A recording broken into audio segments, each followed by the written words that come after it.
Hey. Welcome to the Flow and Flourish Podcast. I am your host, Nicole Roan, and we are talking all about legacy today. Legacy from a financial standpoint. And I'm so excited that you're here because you are in for so much good information. Like, I can't even tell you how much good information y'all about to get. If this happens to be your very first time listening to the podcast, welcome, welcome, welcome. This is a sister friend community where we talk very openly and honestly about the struggles or challenges that can come up as women as we wear multiple hats and have competing priorities. So here is where you'll get lots of different tips, advice, guidance, and you'll be in good company, like I said, with other sister friends who have similar struggles as well. All of the topics that we talk about are linked to one or more of what I call my flow pillars. And if you'd like to learn more about those, you can go to the first 5 or so episodes where I talk all about what those are, how to incorporate them in your life, what they really mean, and how they apply to creating capacity in each and every area of your life, which honestly allows you to show up in excellence in everything that you do. As a capacity coach, this is one of the things that I help women focus on and create, really increasing their capacity for sustainable success. And one of the ways to do that is by understanding your money. Okay, let's say that again. By understanding your money and putting things in place to make sure that you are able to flow and flourish effortlessly. While I am not a money expert, I do know that I've been in corporate for over 20 years and been in HR leadership roles for over a decade. And I know from personal experience and making 6 figures that it's still possible to live paycheck to paycheck, and how doing so really takes up a lot of mental and emotional capacity. So I have today Miss Emily V. Maclin, who is going to talk to us about thinking legacy. Are you thinking legacy for your family? I would advise you right now to get a notebook and a pen and take some notes, because she's going to be dropping a lot of different valuable nuggets that you can use today, tomorrow, and in the future. Without any further ado, I'm going to go ahead and just read to you her short bio. Emily V. Maclin is the founder of Think Legacy Financial Coaching. Her mission is to help corporate career women position themselves for entrepreneurship by overcoming money and mindset blocks. She helps them build a better budget, maximize their current income, and boost their confidence and competence in money. She is a proud wife and mom of 3 children and values faith and finance. She uses this unique approach of combining faith and finance to build confidence and competence in 4 areas: mindset, skills and knowledge, behavior, and stewardship. She is a money coach who has spent the last 20 years in corporate finance in various roles as an accountant, senior business analyst, and chief of staff to finance executives at 2 Fortune 100 companies. She brings her finance experience and desire for all families to thrive financially and create the opportunities for multiple generations to do the same to the table as a personal finance coach.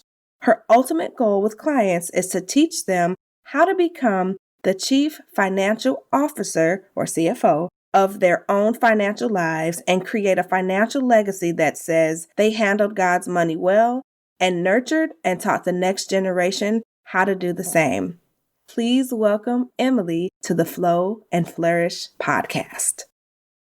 Well, hello, Miss Emily. Thank you for coming to the Flow and Flourish Podcast today. Hello, and thank you so much for having me. I'm really excited to be here. Yay! I know that you and I have been trying to connect for a long, long time. What folks may not know is that you and I met, back in 2019? March of 2019. Yeah, at the coaching or speaking and coaching retreat. There we go. I'm like, what the R stand for? The speaking and coaching retreat.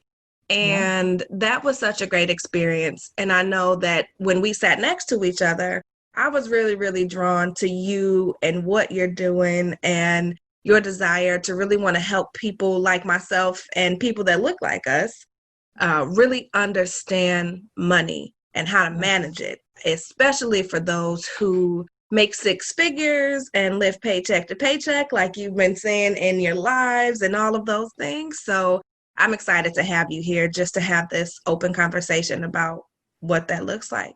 Absolutely. Thank you for the invite. I know it's kind of a taboo subject because, everybody believes because you have that six-figure salary that your money problems don't exist, which that is a myth. Girl, it is a huge myth. And definitely myself being one of those who used to live paycheck to paycheck, you think when you make more, you can spend more. And so I don't want to steal your shine on talking about all of this. I'd first like to have you talk a little bit about how you ended up in this space as a coach, and then we'll go from there. Yeah. So I've been officially a coach in a business for about 2 years. But, finances, personal finance, corporate finance is just always been my thing. I remember up until about 11th grade, I wanted to be a teacher, and then I took an accounting class, and I fell in love with balancing a checkbook. It was either the accounting class or the economics class, and I was like, you know what, that's it, accounting. And from there, I have always just had a knack for money and all things money, and always just been interested in money. And I've spent the last 20 years in corporate finance, most of it in accounting, and the last probably about 8 years doing a lot of financial analysis, supporting executives, finance executives as well. So, and the way I actually got interested in personal finance, like I said, I've done corporate, but I've had overcome my own personal journey, and it really has, grown my desire to help other women overcome that paycheck to paycheck cycle, because that was me. I and my husband were the ones who were making six figures and still living paycheck to paycheck, and overcoming that feeling of drowning financially, suffocating financially. It's very liberating, and it is very empowering to really feel in control of your money. And I want other people to experience that. Yes. Oh, that is so good. I think that, as you were saying, same thing over here, right? Those feelings that you have when you are drowning, when you don't know where the money is going to, it definitely impacts you in every other area of your life. And I want to talk a little bit about, I guess, what does living paycheck to paycheck look like for people, in case they may not know what that is. They may be, in denial or whatnot. We want to bust some myths and shine some light on what this looks like.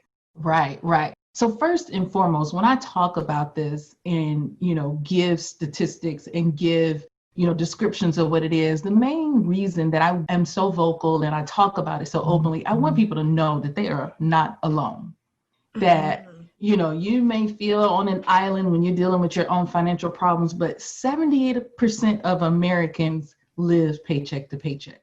And get this. Did you say 78? Like 7, 8? Almost 8 in 10 people, 8 in every 10 people live paycheck to paycheck. And get this, 25% of households who earn at least $150,000 a year live paycheck to paycheck. I know that's hard to believe. Yes. A household earns $150,000 a year and they live paycheck to paycheck. So what is paycheck to paycheck living? That is, I'm gonna give you five ways to know that you may recognize this. This may even resonate with you. If you spend nearly everything that you earn, that's paycheck to paycheck. If there's very little space between your incoming cash flow and your outgoing cash flow, meaning there's none left, that's paycheck to paycheck. Another way that someone's living paycheck to paycheck is if most or all of the paycheck goes to debt payments.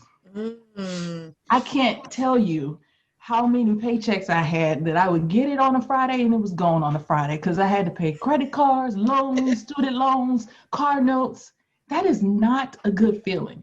Another sign is little to no savings. Another one is you feel like you're one paycheck away from being broke. constantly. You know, if you were to miss a paycheck, everything would just fall completely apart, or at least it feels that way.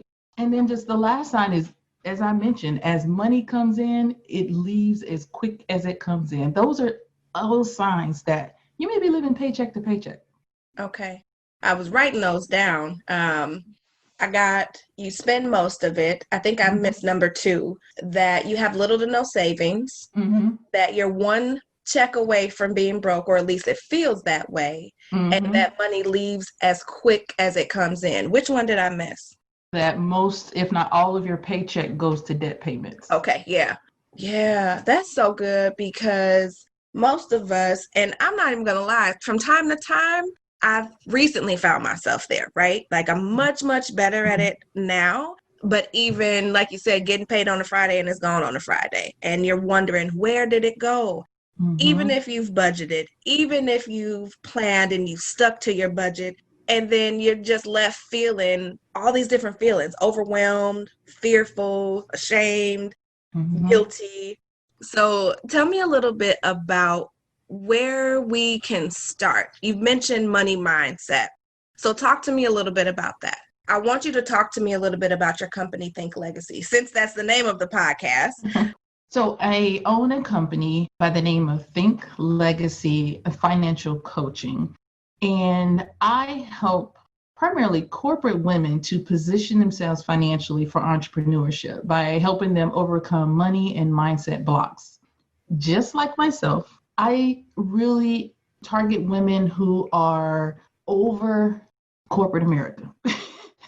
To be honest, the women who desire more flexibility in their lives, more meaningful work, and they want to bet on themselves. However, their personal finances are holding them back. So I provide financial coaching that helps them get positioned, for financially overcoming the paycheck to paycheck cycle, building that financial runway that allows you to bet on yourself with confidence. Oh, I love that. Yeah, that's who I serve primarily. And like I said, that was me, really, really not feeling corporate America anymore and wanting to branch out with the things that I know to serve people, to serve the world, to add more value into the world, and do it, via a business, via entrepreneurship. And I want to be able to enable women who have those same desires. I want to provide them with, again, the coaching that allows them to build their confidence and their competence in money matters. And that's so needed as someone who is in the process of doing just that, right? No, not a corporate after 20 plus years and building this business and being an entrepreneur. I can't tell you how many times my finances stood in the way. Like, oh, I can't do it because we are living paycheck to paycheck, or we were living paycheck to paycheck.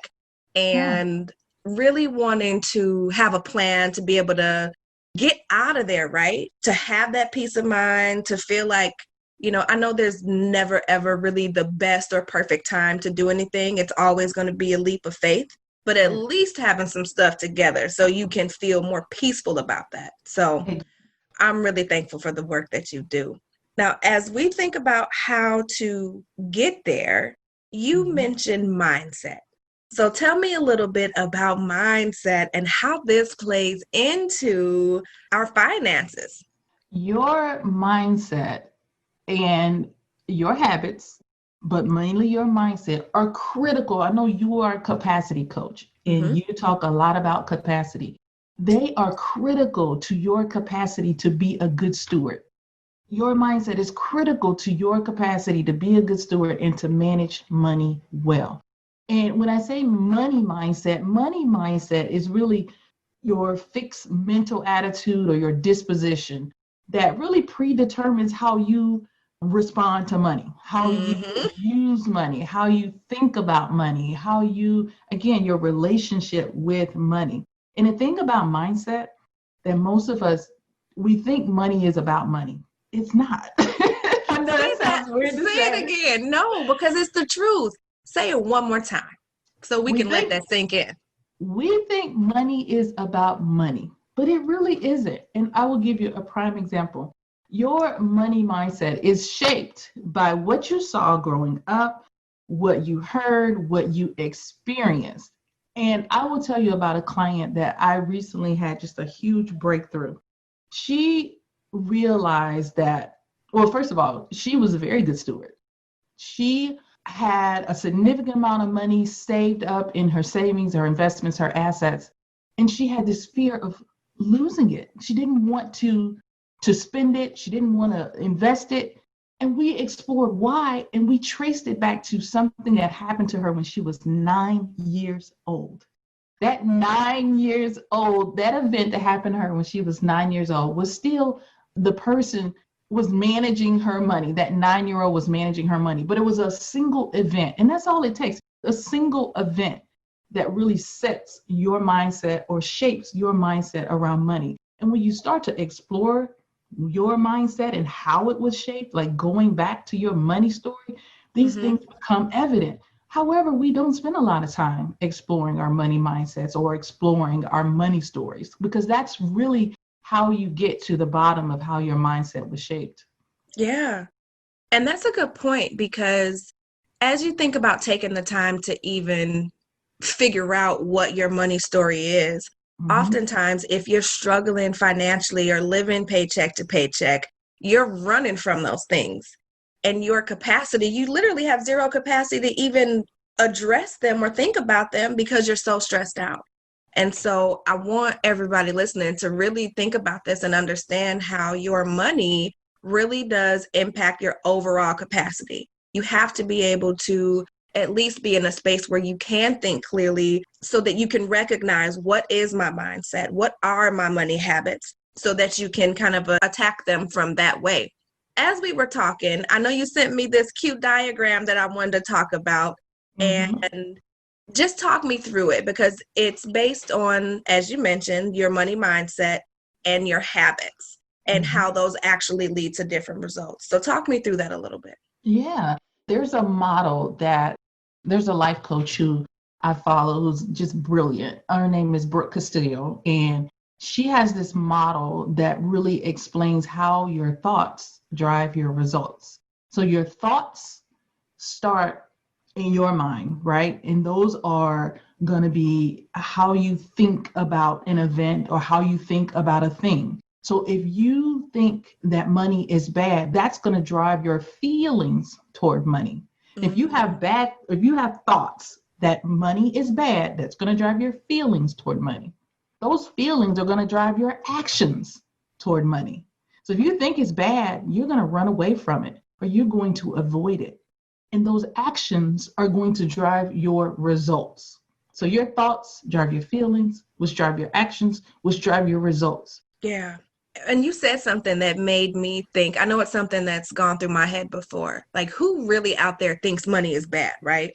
Most of us are like, ooh, I want more of it. I don't think that it's bad at all. But help me unpack what it looks like, or what some of those thoughts are when we equate money to being bad.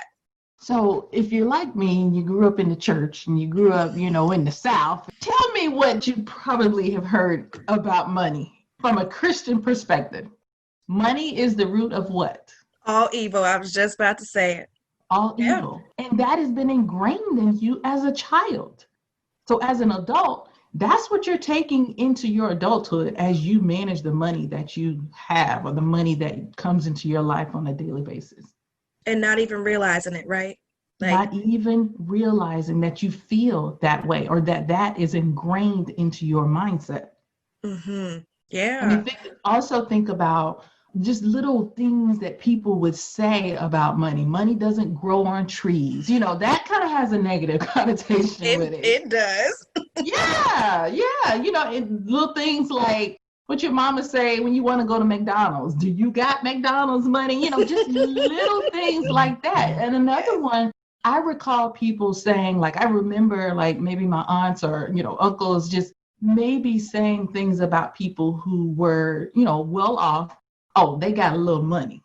You ever heard anybody say it like that? Yeah. As if because they have a little money, they are bad or something is wrong with having a little money, And so it's little nuances like that. Just hearing people talk about money when you were growing up, or just, seeing people struggle with money, all of that has created how you feel and how you handle money. Yeah, I had to dive really, really deep into that myself. I was reading a book called You Are a Badass at Making Money, and really thinking about where my own, I guess not triggers, but my own mindset came from. And it was a lot of the things that you mentioned, right? I constantly heard growing up, money don't grow on trees, or money too tight to mention, stuff like that. And I also realized that a part of me was afraid to invite money into my life because of the judgment, right? I didn't want to be perceived as being better than anybody. I didn't want to have everybody calling and asking me for money either. So just all of these little things. And one of the exercises that I did from the book was to actually write out what are all my fears, and then or my fears and my thoughts, and then to look at that from a different lens. And I cannot tell you how much that helped me, right? We don't realize how much of that junk we're carrying around from, like with your client, from 9 years old. And as a parent now, I have to catch myself, because I have the little boy that's like, Mama, can we get some McDonald's? And I'm like, you got McDonald's money? And so we talk openly about it, right? Like, well, you have some savings, you've been getting your allowance. Do you want to spend your money on it? Nope, I want to spend your money. Oh, okay. Well, we won't be getting it. So really trying to help and educate them. Which is why I love what you're doing, because think legacy, for me, it's not just my family right now. It's the future, the different generations, and changing the different mindsets and habits right now will lead to legacy for them. So thank you for sharing that. Yeah. Because we're in the middle of a pandemic, I want you to talk to me a little bit about how joblessness and stress and all of those different things from a money perspective is impacting not just the United States, but, the world, and how it impacts the different stress levels. So I've heard someone mention that there's actually two pandemics going on. One is, of course, the health pandemic, and two is the fear around the unknown, around our personal finances, the unknown around our health, and all of that contributes to the stress, the mental and physical stress that comes along with having instability in your finances. Over 30 million people filed for unemployment in the first 6 weeks of the pandemic. So from the March and April, there were 30 million adult Americans who filed for unemployment, meaning they could not, they had their normal flow of income interrupted, and they needed government assistance to be able to survive.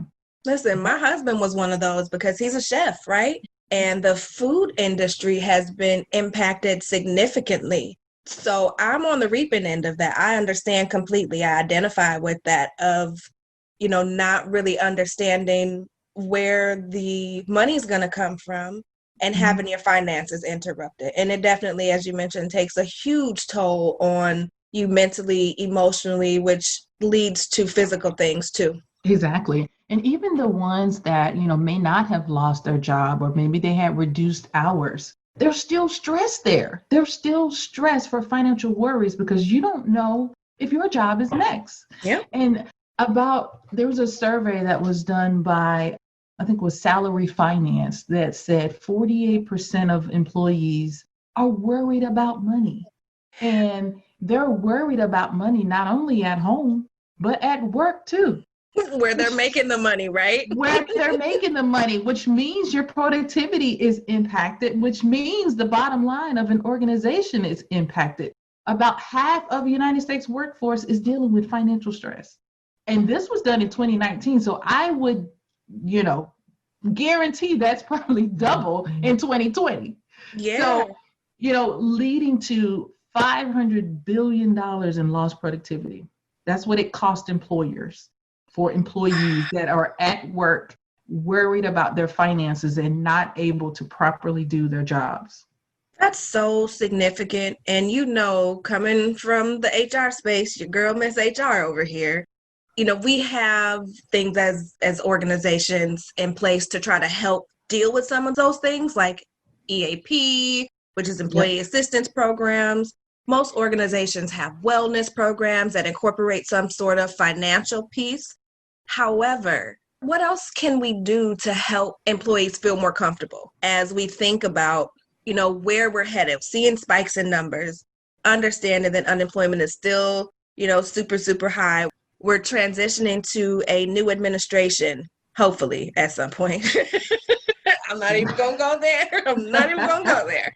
But what things can you recommend as a financial coach for people to do on their own, right? Not dependent on EAP, not dependent on HR. What kind of things do you recommend to your clients? So, well, first of all, if you have access to that kind of resource, they lots of times offer, access to resources that can help you with your finances. So that would be job number one, is see what kind of resources that you can tap into that are already available to you. And it's free. And it's 100% free and confidential. And confidential. Yes. Exactly. But, even beyond that, what you can start doing, you got to start really looking at your financial habits. Are your habits costing you your financial freedom? Are they costing you your financial success? Looking at the habits and the things that you can be doing with your money. And the first thing you want to be doing is knowing your numbers. Do you know your cash flow? Do you know how much you have coming in and how much you have going out? Okay, Miss Money. It sounds basic, right? But a lot of people don't do that. So talk about that. It's basic. It starts with just actively knowing your numbers, reducing any destructive expenses, and increasing income. It's that simple. But I know, the hustle and bustle of life, we don't always sit down to pay attention to those things. And you know what? Because of that money mindset, we don't want to pay attention to that. Nope. Because we don't like what we will uncover. But we can only change what we uncover by actually giving our money some attention. I say all the time that, you can't fix what you don't face. You cannot fix what you won't face. And it's the money part isn't going to go away, especially if you are looking to venture out of corporate. You're going to have to learn how to manage your own finances. So I love that you're talking about these different habits. So keep going. I'm sorry. I won't interrupt you no more. No, that's okay. No, here's the thing. If you got raggedy personal finances, you're going to have raggedy business finances. Not raggedy. Raggedy. And you know what? That is not going to help you. That is not going to help you run your business, because the same way you run your personal finances, you're likely going to run your business finances the same way. So it behooves you to get in control of your personal finances. So not only knowing your numbers, and I hope your audience doesn't log off after I say this next one. They better not. We're here to tell the truth. I know how people feel about the B word, but you need to budget. Listen, a budget is simply a plan. That's it. It is a plan for how you will spend, save, and give for the month. That's it. It is a roadmap. It is a money plan. Let's just call it a money plan, if that makes it sound any better. That sounds a little sexier than budget. It sounds a little sexier. Okay. Well, my money map. Let me work on my money map. You need a money plan that just tells you how you're going to spend, save, and give for the month. And that just helps you stay organized. That helps you take control and stay organized of how your money is coming in and how it's going out. And the next thing I want to mention is building your emergency fund. You want to be able to have that safety net, because having that, if you were to lose a job, or you were to be laid off, or you were to reduce your income, you are going to feel a lot more secure knowing that you have that safety net that's available to help you, to catch you in those times when you are in need. There's another coach who always says, Mr. George Pitts, he says, when you take care of your money takes care of you. Ooh. You want to put your money in a position to take care of you in times where you really need it. And that's legacy thinking, right? That's legacy thinking. Yep. That is legacy thinking. I want to share this. This is how Just a quick kind of deviation here, how I came up with my name of my company, Think Legacy. One of my favorite money books is Poverty, Riches, and Wealth by Chris Valentine. Poverty, Riches, and Wealth by Chris Valentine.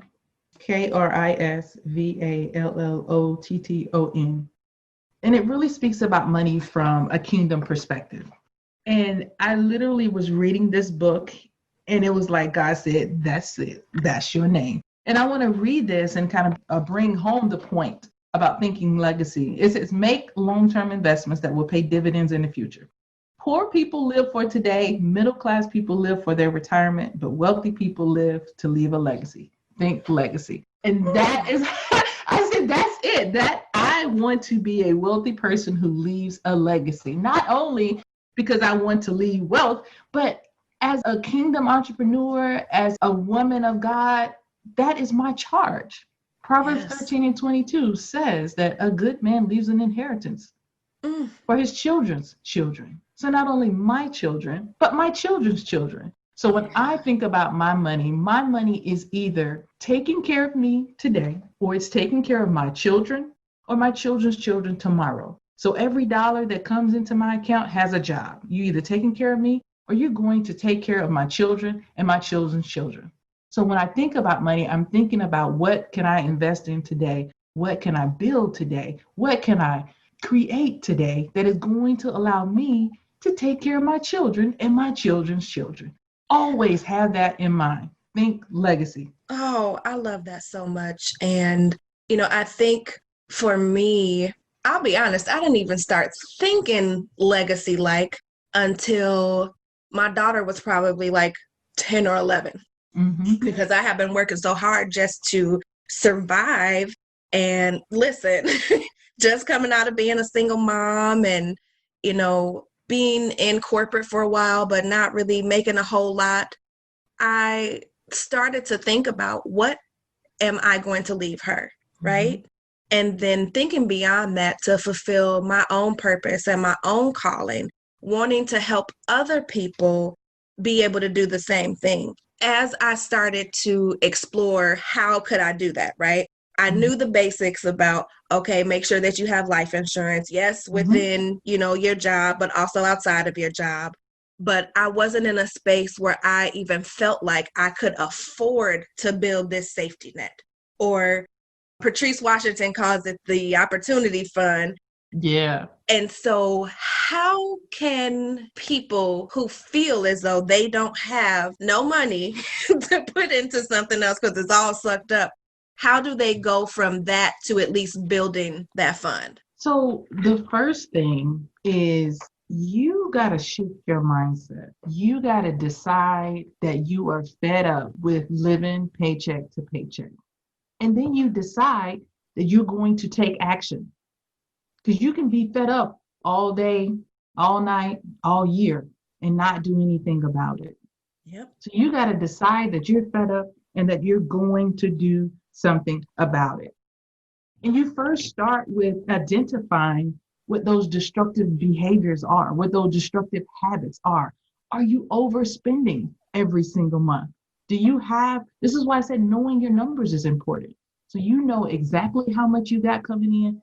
And then you're going to have to take some time to do some data analysis. You got to take a month of your debit card or your bank account statement, your credit card statement, and actually write down how much you actually spend each month. I guarantee most of us do not know that number. We do not know that number. We just know when the bank account gets empty, we start swiping the Visa card. We start swiping the MasterCard, right? Yep. So you need to know exactly how much you are overspending or underspending. There's a thing. And then, as I said, building a budget. A budget, whenever you do a budget on paper or on Excel, it's going to tell you one of three things. Number one, if you have a deficit, if you are spending more money than what you have coming in. It's going to tell you, number two, if it's a balanced budget, maybe you don't have any extra money to save or pay down debt. And number three, it's going to tell you if you have a surplus, which is where you want to be so that you can start to use that money to pay down debt and to go toward your financial goals. So that's why a budget is important. That's why knowing your numbers is important. So you can get clear on exactly where you are. You can't do anything if you don't know what you're working with. You got to get clear. Show me what you're working with. Show me what you're working with. You got to know what you're working with. Yeah. You got to know what you're working with. And if you are in a position where you don't have a lot of room, you don't have a lot of extra space to be able to do, you got to come up with some ways to increase your income. I know a lot of people talk about cutting expenses. You want to do that too, but explore how you can increase your income.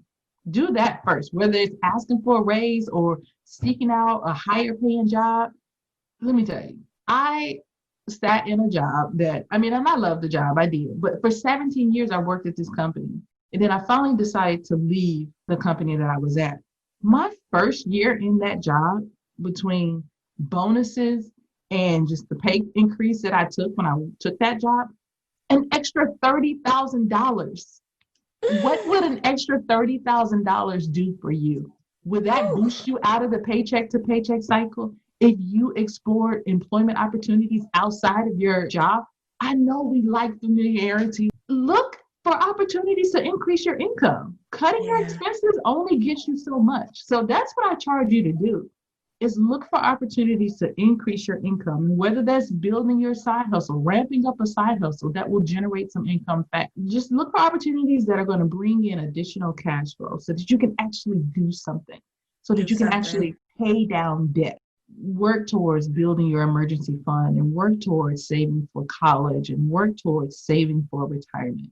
All of those things you may need additional cash flow. At the same time, as I say, you want to be identifying any destructive behaviors and stopping. If you overspend, stop it. That's not helping your situation. If you swipe your credit card at the end of every month, stop it. Take them out of your wallet. Freeze them. Give yourself, cut off access. Cut off your access. Cards before. I'm not even playing. Cut them up. I've done all of that. Yeah. I mean, these are practical things that you can do. If you got Amazon boxes showing up at your doorstep every other day, don't you judge me. I'm not judging, because they show up at my doorstep too. It's magic. Okay, if we got Amazon boxes showing up at my doorstep every day, listen, delete the app. Take your credit card information out. Wherever your weak spots are, you have to do a little bit extra to be able to overcome those destructive habits. Yeah, it sounds like making it difficult, right? Make it difficult for you to do what you normally would do. With that too, I know one of the things that I started doing, I used to hear all the time, pay yourself first, pay yourself first. Mm-hmm. But my mindset was like, ain't nobody got time for that. I need to pay these bills first, right? So I started to literally pay myself first. I opened up an account that I did not have access to physically, so through an online bank. Mm-hmm. I decided I did not want a debit card because I know myself. And I started to have, at first it was like $25 per paycheck, right? And when I realized I wasn't really noticing a big difference in my regular take-home pay, I'm like, oh, let me go and kick this up a notch. And so I want to encourage people to start small, right? It's the little steps that lead to big rewards. And so even if, you're starting, if it's $5, I don't care if it's $1, at least get in the habit. And like you said, starting with your mindset too. I wanted to talk about another thing while we're talking about habits.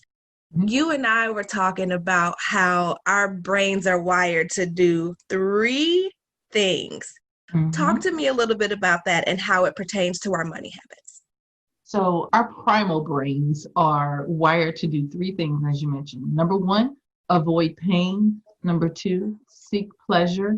And number 3, do things as efficiently as possible. That's why you don't have to think about brushing your teeth, or you don't have to think about taking a shower, taking a bath, or even driving to work. You get in your car and you drive the same way every single day. You make the same right turn, then the same left turn. It's automatic. And I don't know if you've done this, but if you are leaving for work at the same time that you normally leave, but maybe it's a vacation day and you're going somewhere else, but you automatically turn. It's autopilot. Yeah, on autopilot. So our brain loves for us to do things on autopilot, which works great if you're doing things that are productive for you and productive for your money. Right. You have habits that you're doing that are not necessarily productive. It works against you. But many times, if you have a habit of spending money whenever you are sad or when you're mad or frustrated or just feeling some kind of emotion, that's where this retail therapy thing comes from. Even so happy. I know I've done that too, right? Like, oh, I'm so excited. Let me go buy a new pair of shoes to celebrate. Yes. So, those things are our brains trying to avoid pain. And how do you do that? You avoid the pain of being sad or having a bad day at work or having a fight with your spouse. You want to avoid that pain. It doesn't feel good. So what do you go do? Maybe we go and spend $100 at Target. That makes me feel real good. I'm seeking pleasure. So get in a habit of always avoiding pain and seeking pleasure. And those habits they're spending triggers that help us kind of overcome those emotions that we don't want to feel. Ooh, let's dive into that a little bit. Tell me about these different triggers, because you mentioned the emotional ones, and I know there are some non-emotional ones as well. So let's start with emotional. And first of all, let's identify what a trigger is when we're talking about our finances. Yeah. So usually with a habit, there's a trigger that precedes that habit or that action, or there's some kind of cue or something that says, hey, this is what I do when this happens. Yes. And that's what that trigger and that cue. So a spending trigger is an emotion that causes us to give in to spending temptations, that spending that helps us avoid that pain that we have. And so there are emotional triggers and some non-emotional triggers. And emotional triggers typically generally make you spend money that mask or replace that emotion. You're trying to avoid that pain. You don't want to feel sad, or you don't want to feel stress or frustration. So we use shopping as a way to mask those feelings because it feels good. It feels good to go get a new pair of shoes. It feels good to go get a new dress. Yes. Even if I can't wear it nowhere, I'm gonna wear it in the house. Oh my gosh. I will tell you my story on one of the non-emotional triggers, how it showed up for me in the pandemic. But one of the other emotional triggers, think about what you do when you're bored. You browse online, you use shopping as a form of entertainment. What about when you wander? This was me too, wandering around Target to all the end cap aisles where the clearance stuff is. And even now, when you think about, as you mentioned, just browsing even online, right?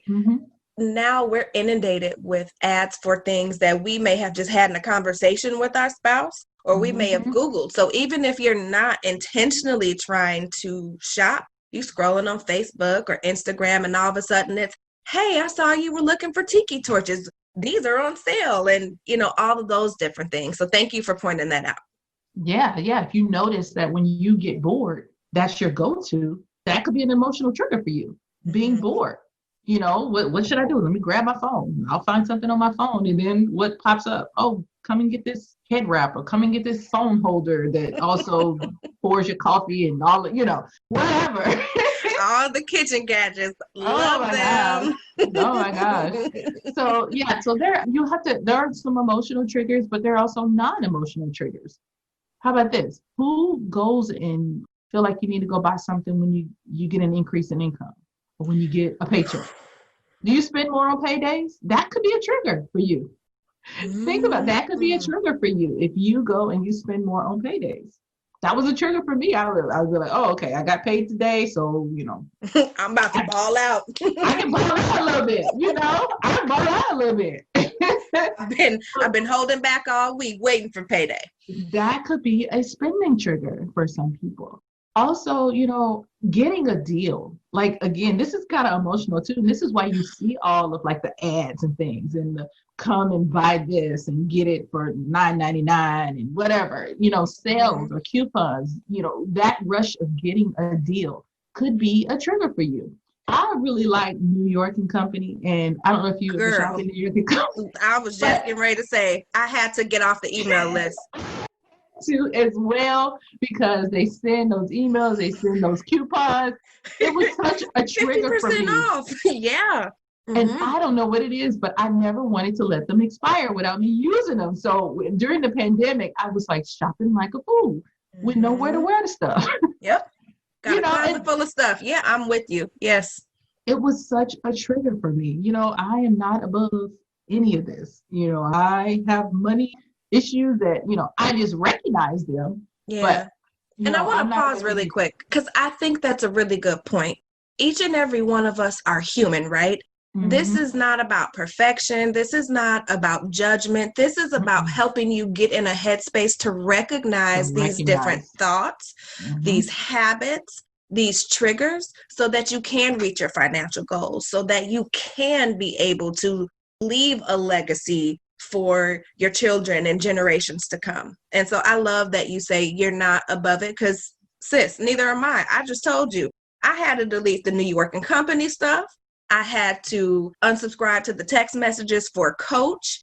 There were all kinds of things, even the Target stuff, right? Like, come in, 3-hour flash sale. So I want, and I know you do too, everybody listening to understand that we're in this together, right? You're not alone. Right. That's what I always want people to know. There are two things really that I want people to know when it comes to their finances. One, you are not alone. I don't care how bad you feel like your situation may be. You are not alone. And number two, it doesn't have to stay that way.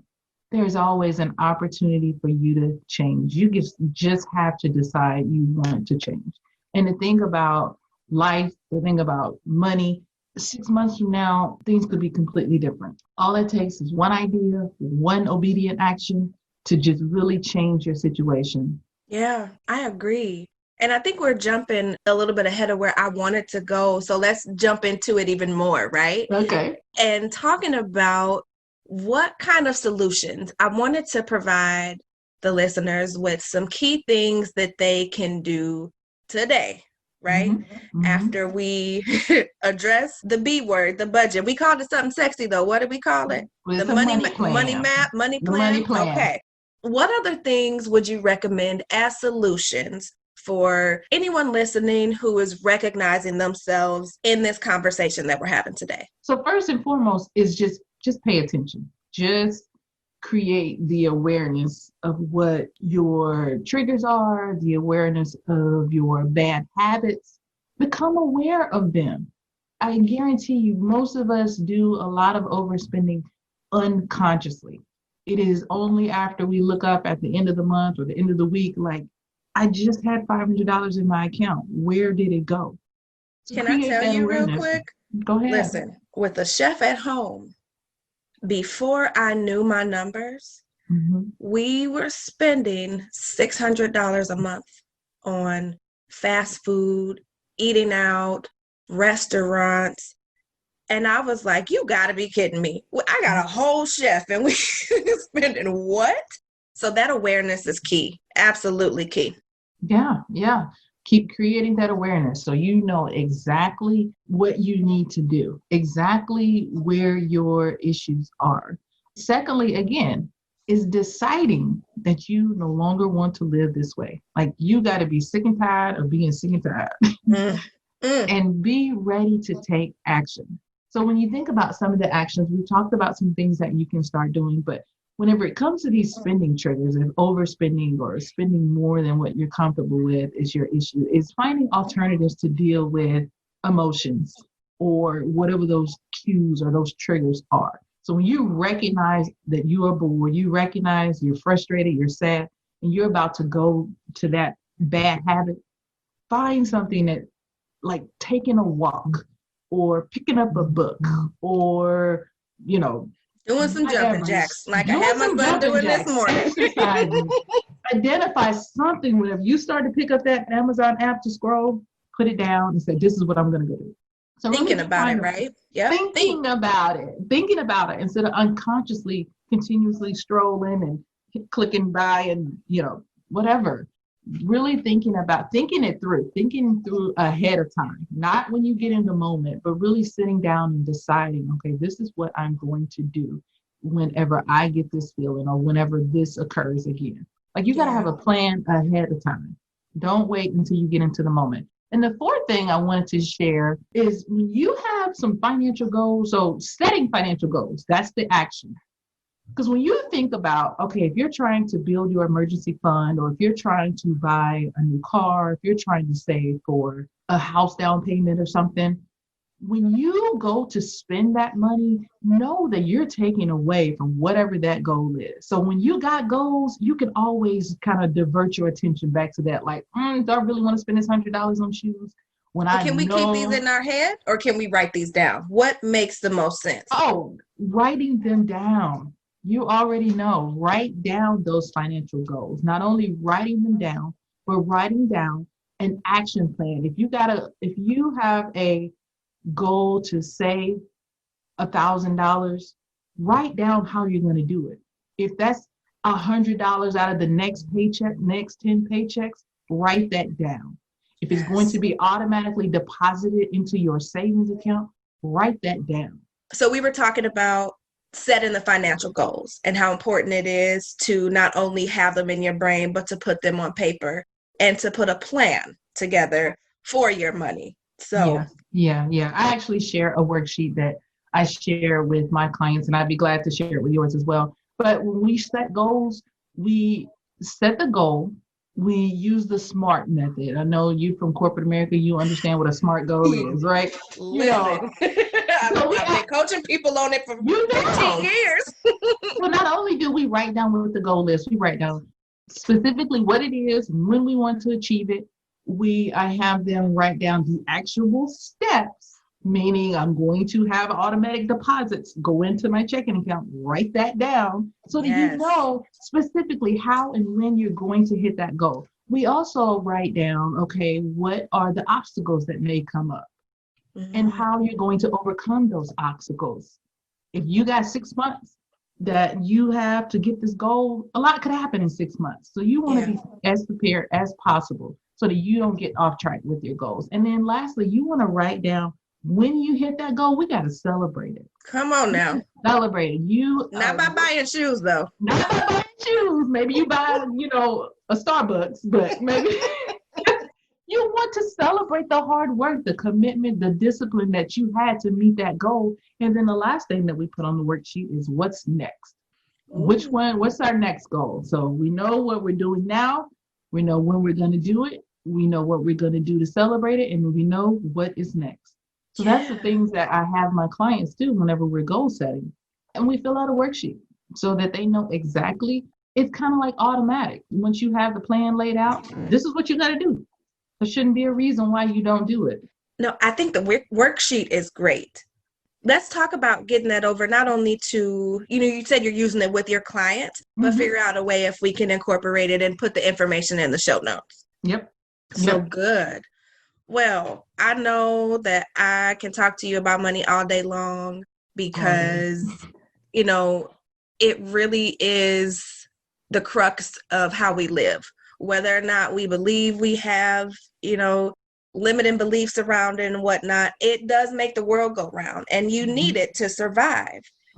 And because we are amidst holiday season, let's talk a little bit about any tips or suggestions you have for people, especially right now, when we think about the emotional triggers, right? Oh, I can't see my grandparents, so I want to send them some extra this. Or my kids are stuck in the house now because it's winter and they haven't seen their friends, so I want to do that. What can we do right now to help us as we go into this holiday season where most people go broke and super, super, super into debt, buying gifts and such? Right.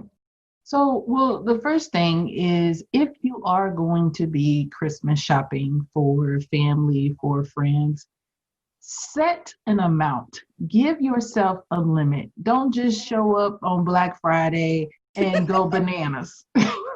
And speaking of which, did you know that they started Black Friday like a week ago? I'm sorry. I'm like, what? Yeah, it's like a thing now that it's like multiple days or something. Yeah. I don't know. But setting an amount for, what you're going to spend. Okay. Right. Giving yourself a budget. Like I'm telling you today, what is this? Early in this month? 17th. The 17th.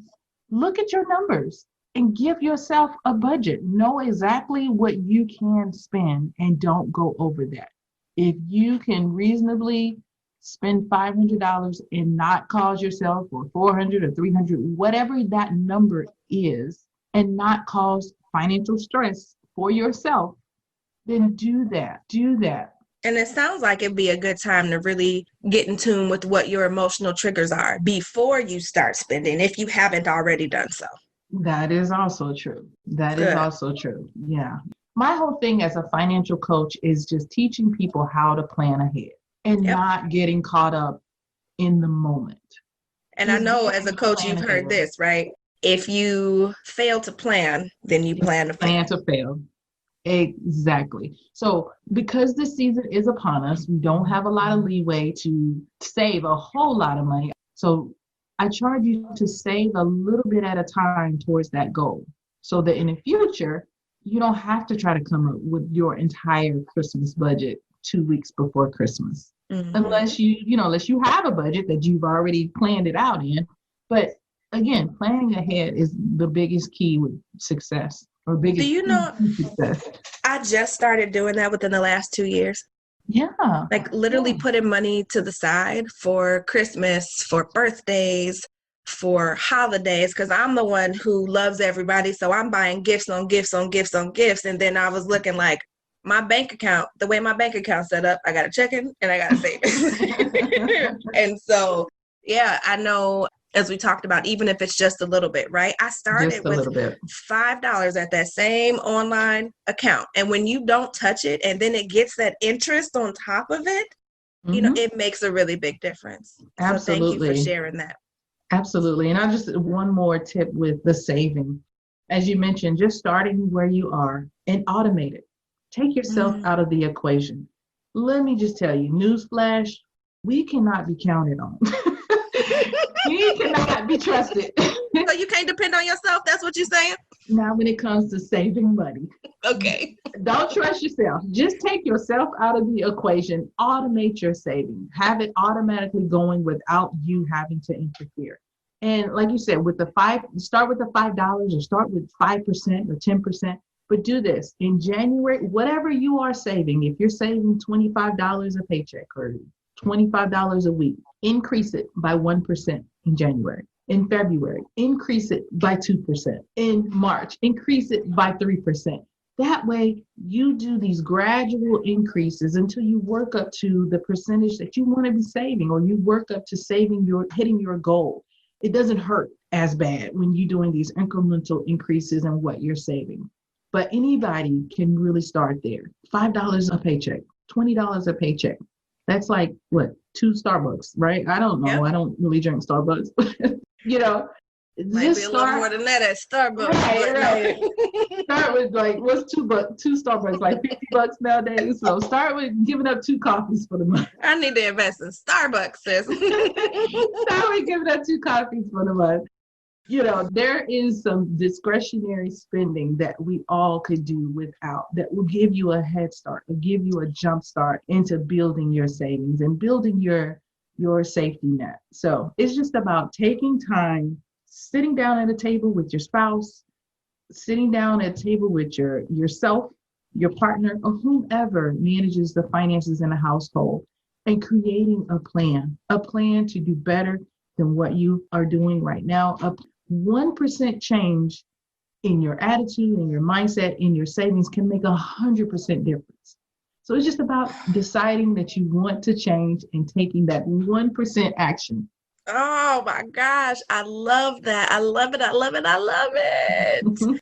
Okay. There are a couple of questions I want to ask you. I ask each and every person that is here these couple of questions just to pick your brain and for my own personal interest, because I know what my answers are. So if you could go back and give your 17-year-old self one piece of advice and one piece of advice only, what would it be and why? If I could give my 17-year-old self one piece of advice, it would be to always believe in yourself. Maybe this is 2. And not be afraid to take chances. We'll take that as one. I can't think of I say that because I think of all the times where I shrank back, or I was scared to do something, or I was scared to speak up.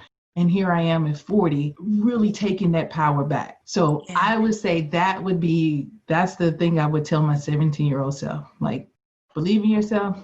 Don't be afraid to take chances. Ooh, I like that. I'm going to add that to the list.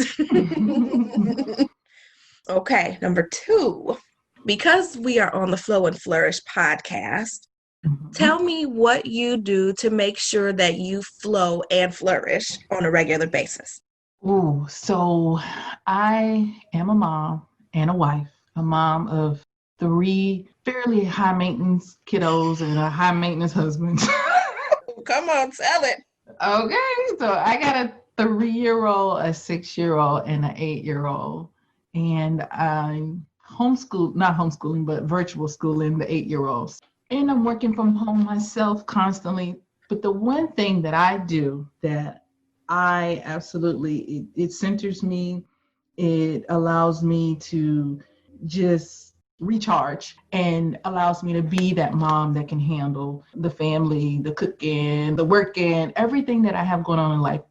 Y'all, I take baths at night when everybody is in the bed, and I sit in the tub and I read, I catch up on my podcast, and I cannot tell you how much it's just how I recharge. I love to have time to myself, and I don't have a lot of time to myself between sunrise and sundown because I'm constantly caring for my family. But just taking that time at the end of the day to relax, to take a bath, I read. I like to read. And the second thing I like to do is I exercise. I run, and I don't care what the temperature is. I get out and I run. And the thing about running is that is my time with God. That is the time that I hear from him the most. And it's funny because a lot of times whenever I'm running, I stop because I'm always getting ideas for content or ideas for an email, or ideas for a post. So that time that I have outside, just being in nature, taking in the cold air or the hot air or whatever the temperature is, it is crucial for me. It's crucial for my creativity, and it's just crucial for my connection to God, because it's the weirdest thing. I always feel like I am closer to him when it's just us in the road and the sky and the trees and the birds. I love being in nature like that. So those are my 2 ways that I ensure that I am flowing and flourishing. Oh my goodness. This was such a good episode, and I'm so glad that Emily and I finally had a chance to connect. I know this one is a little bit longer than most of my typical episodes, but it's packed with so much information. And listen, I want you to start thinking legacy. I said during the podcast that I really didn't start to shift my mindset until a few short years ago, and I can't tell you how much of a difference that it's made for me and my family.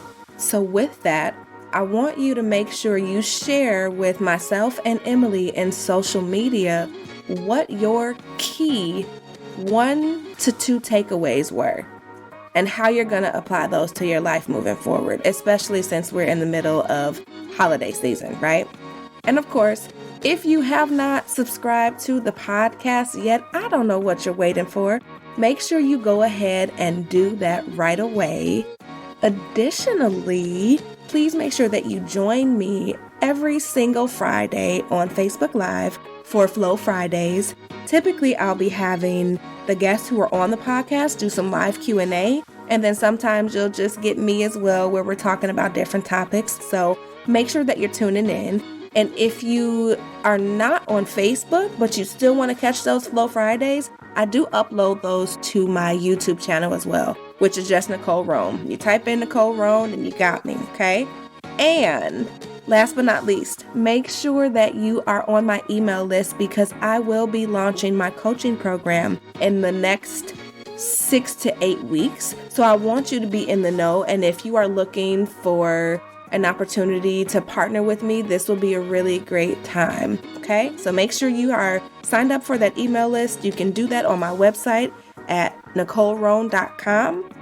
And of course, I want you to leave this episode making sure that you understand how privileged I feel to be able to be your guide and capacity coach and help you create balance between your personal and professional life without ever having to sacrifice yourself, your family, and what matters to you most. I hope everybody has a wonderful Thanksgiving, and I will talk to you soon.